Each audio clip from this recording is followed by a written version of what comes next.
Hola a todos y a todas. Vamos a realizar y a poder escuchar este breve tutorial en el que trataremos algunos puntos que van a sernos fundamental para dar el salto desde nuestra práctica anterior del libro mágico como GIF animado para ir desgranando los diferentes principios de la animación que hemos tenido como referente en las dos últimas prácticas para ir introduciéndonos, viendo y experimentando desde lo sencillo y con ello poder dar el salto a prácticas concretas para ir animando con más fundamentos y aunando siempre nuestra intuición con la intención e ir creciendo en la aplicación de los conceptos con una buena metodología de proceso. Siempre trabajamos en animación todos los principios, no nos olvidamos de uno u otro, sobre todo cuando trabajamos como animadora base, ¿no? Aunque también en la película animada vamos a tener en cuenta estos principios, desde lo que es la práctica animada hasta lo que es la película animada.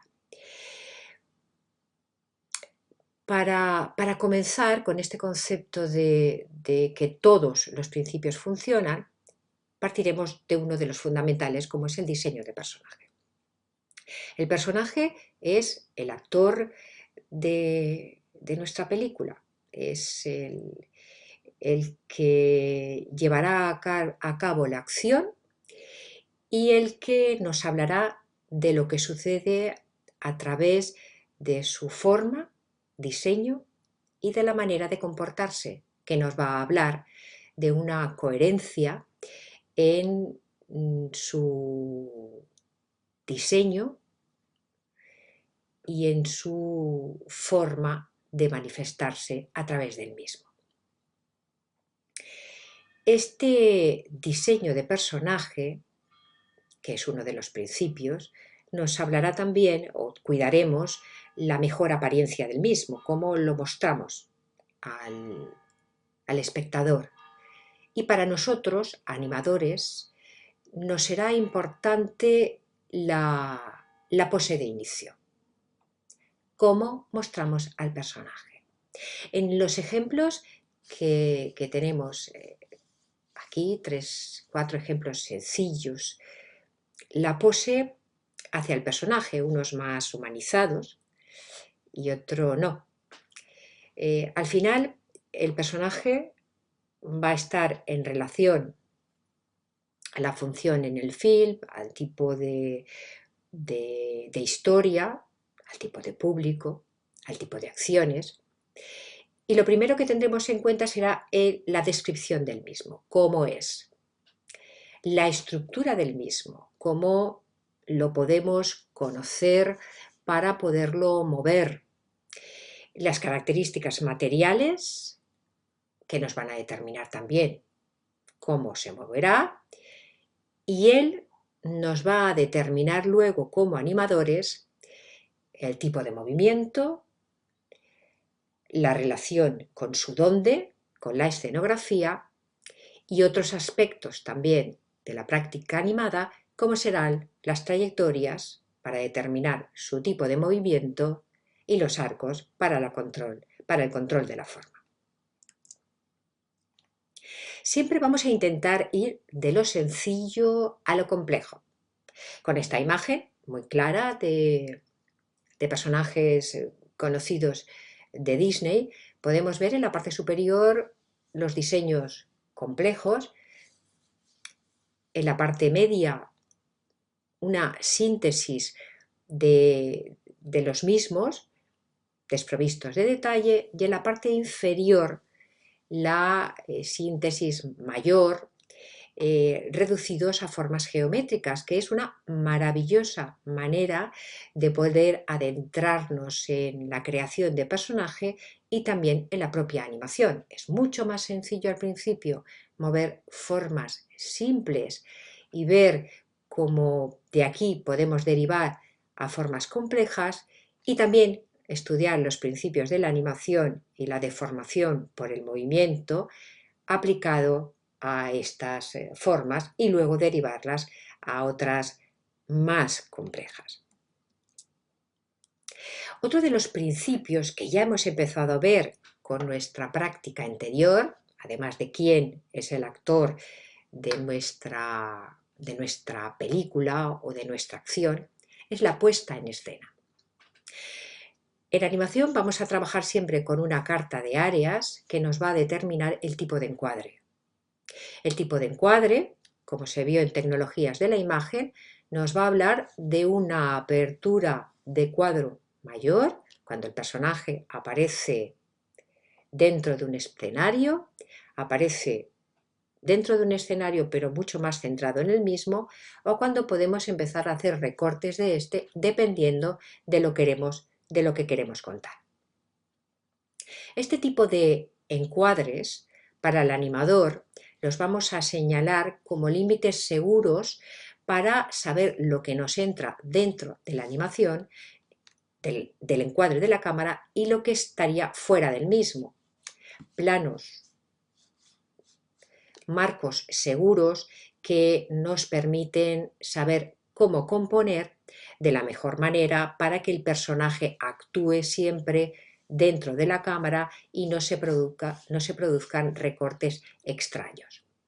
Cuando nosotros tenemos claro qué queremos contar, lo primero que haremos es darle un cuadro, un dónde y la situación del personaje en función del movimiento que éste va a realizar.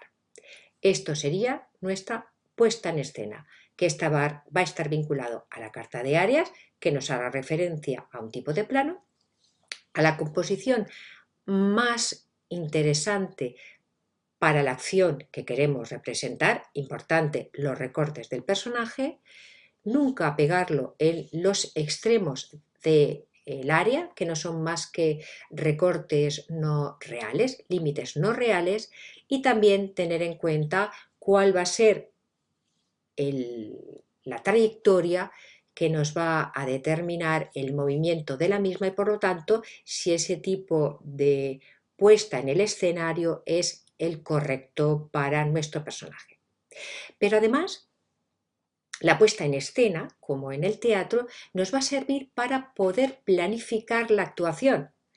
El personaje va a tener este movimiento y yo voy a tener en cuenta dónde lo colocaría e incluso dónde llegaría al final, lo cual nos serviría para planificar los dibujos, por lo tanto también el timing. Podemos ver también la relación que tendría el personaje con algún elemento del escenario o incluso cuál sería el ángulo de cámara más adecuado, si bien queremos que el personaje se vea como en un picado desde arriba o en un contrapicado desde abajo. Es decir, la puesta en escena nos está mostrando la mejor composición del personaje en relación al escenario para poder planificar la acción.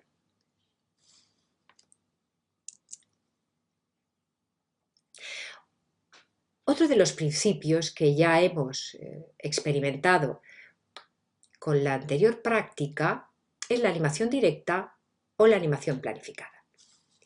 La animación directa, como veíamos en nuestras prácticas primeras de inicio, sobre todo con la metamorfosis, nos sirve para trabajar de una forma fluida, viendo a dónde queremos llegar y cómo se vería ya de una mirada ese tipo de movimiento.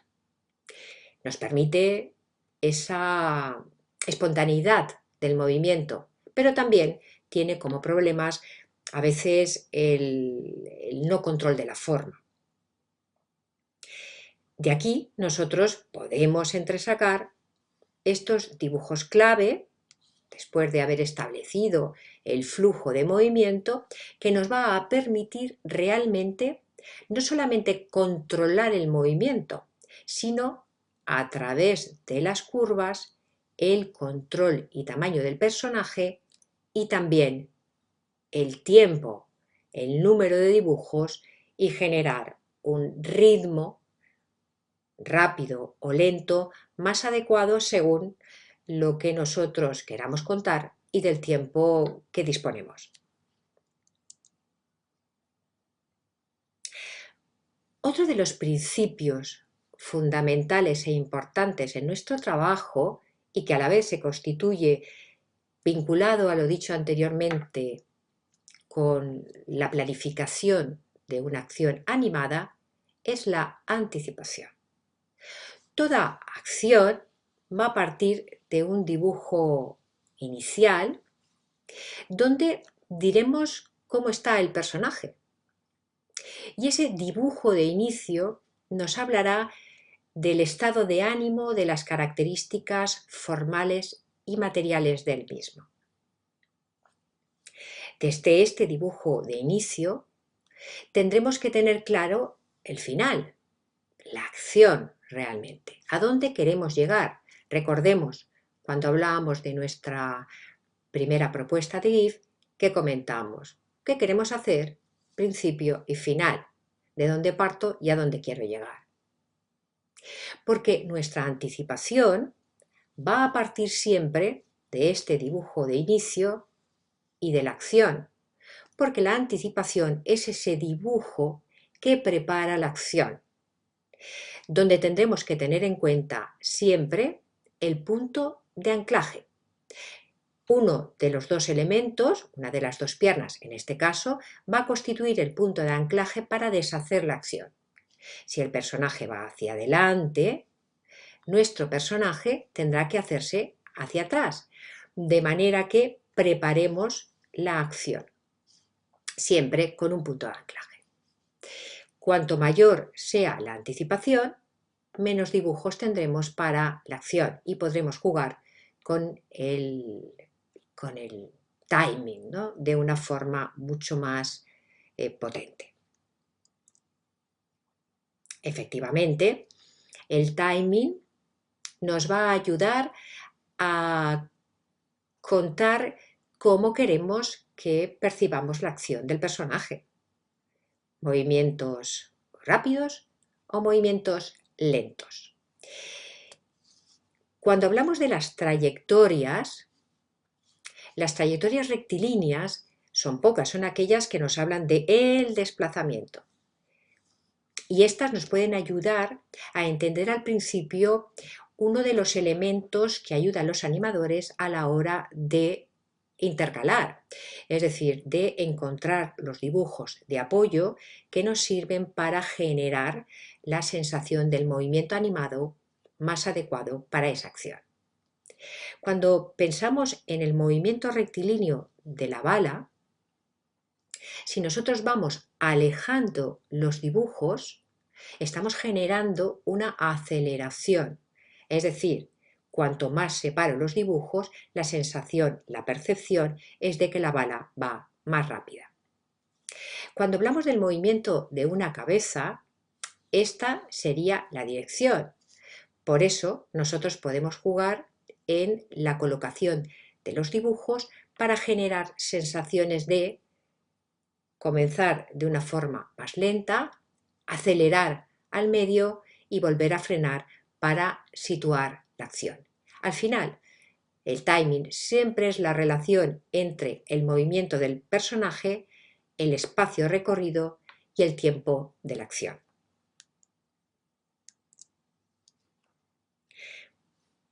Hay una regla general, siempre. Los dibujos más juntos, con un acercamiento más uniforme o menos uniforme, siempre nos van a dar la sensación de mayor lentitud. Si nosotros jugamos con la reproducción de un dibujo, capturamos a unos, necesitaremos más dibujos para el mismo movimiento. Si realmente lo que hacemos es utilizar ese mismo ritmo de separación entre dibujos y lo reproducimos a dos, la percepción del movimiento será la misma, pero utilizaremos menos dibujos. Un poco las experiencias con tiempo, espacio, movimiento y reproducción. Cuando trabajamos de forma manual y es el ojo solo el que ojea, también podemos jugar con esta percepción. Si nosotros ojeamos nuestros dibujos en una libreta y los movemos de una forma más lenta, la percepción del movimiento cambiará que si nosotros los ojeamos de forma más rápida. Dándole más tiempo a cada dibujo, tendremos una sensación de de más lentitud que si los pasamos de forma más rápida, un poco con lo que sería con la reproducción a 1 y a doses. Al final, en animación, estamos trabajando siempre a doses como una forma más económica de trabajar en animación, siendo de todas maneras a unos y a doses casi lo que llamaríamos animación completa. En cuanto al material para el dibujo animado, bien sea en el aula o de una forma independiente porque estemos trabajando en nuestra casa o en el estudio, el material básico que generalmente trabajamos en fundamentos va a ser los folios. Hay un folio especial para animación, mucho más fino, pero también podemos trabajar con 50 gramos o incluso el profesional, que es más económico, con paquetes de 500. La regleta, que tiene 3 perforaciones y es fundamental para mantener todos los dibujos alineados. La mesa de luz, esta mesa más profesional, que puede ser una mesa trabajada de manera casera con un tablero en el cual perforamos un círculo o un rectángulo y colocamos una luz en la parte inferior y un metacrilato, o estas mesas de luz profesionales que venden hoy por precios muy económicos. A la hora de dibujar, lápices de colores, rotuladores, celo transparente para pegar en nuestro set de grabación y por supuesto siempre nuestra libreta de bocetos como la que nos permite mantener el seguimiento mental de nuestro proceso de trabajo y que es muy importante a la hora de verificar esta metodología con nuestros aciertos y con nuestros errores. La regleta, además, como ya estamos trabajando también en digital, pues hemos mostrado este paralelismo con uno de los programas gratuitos con el que podéis trabajar, que es Krita, y ver que ha sido y es el elemento que permite tener alineados los dibujos cuando trabajamos para que estos no se muevan y no nos provoque distorsiones extrañas en nuestra animación. Papel que tenemos que horadar. Tenemos una punchadora profesional en el aula que permite trabajar estos 3 orificios donde encaja perfectamente nuestra regleta, y cuando trabajamos con el programa también nos aparece este referente que es interesante para entender que trabajamos siempre dentro de un área y que esto constituye una metodología que da coherencia, trabajemos con quien trabajemos, y que el formato siempre es importante, la composición siempre es importante, y el que mantener estos principios hace que trabajemos con quien trabajemos, pasemos un material hecho con la misma metodología. También la carta de áreas, que en la mayoría de los programas ya nos aparece reflejado, siempre nos va a hacer la referencia del tipo de área y el tipo de encuadre. Áreas más grandes, encuadres más grandes; áreas más pequeñas, encuadres más pequeños, y por lo tanto cortes donde queremos dar detalles con respecto al personaje. Por lo tanto, los base para comenzar a trabajar con fundamentos, el personaje, de trabajar con formas básicas que nos permite centrarnos en lo importante para ver cómo la forma, las características formales y el tipo de movimiento influyen en esto, y es importante control de la forma. La puesta en escena, que nos va a decir dónde situamos al personaje y la importancia de este para saber en qué área tenemos que trabajar y dónde lo vamos a ubicar. Los límites, que son límites ficticios y que podemos subir arriba, abajo, derecha, izquierda.